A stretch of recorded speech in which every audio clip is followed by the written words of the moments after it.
पार हो जाई, पार हो जाई।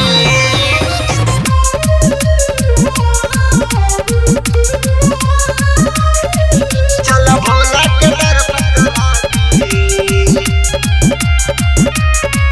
चलो भोला के दर्शन करा दी, पार हो जाई। जलवा चढ़ाई बासु के ता उद्धार हो जाई, जलवा चढ़ाई बासु के ता उद्धार हो जाई। चल भोला के दर्शन करा दी, करा दी। चल भोला के दर्शन करा दी, बेड़ा पार हो जाई। चल भोला के दर्शन करा दी, बेड़ा पार हो जाई, पार हो जाई।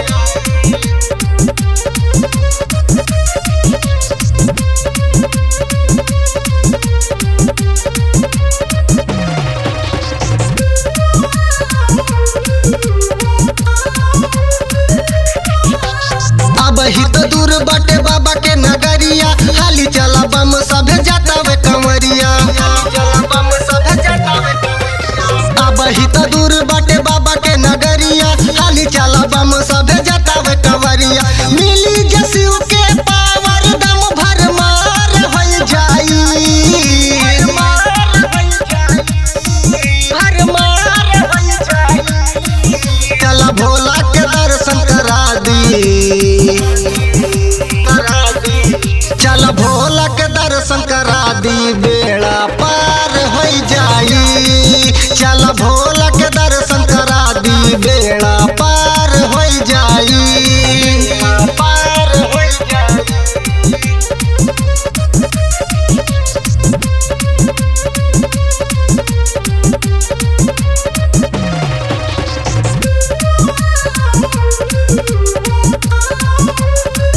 कांधा पस कांवर गिरे नदीहा, आपस में केहू से भीड़ नदीहा।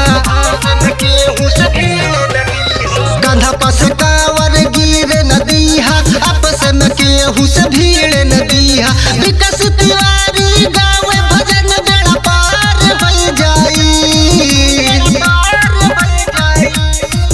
बेड़ा पार हो जाई। चल भोला के दर्शन करा दी, करा दी। चल भोला के दर्शन करा दी, बेड़ा पार हो जाई। चल भोला के दर्शन करा दी, बेड़ा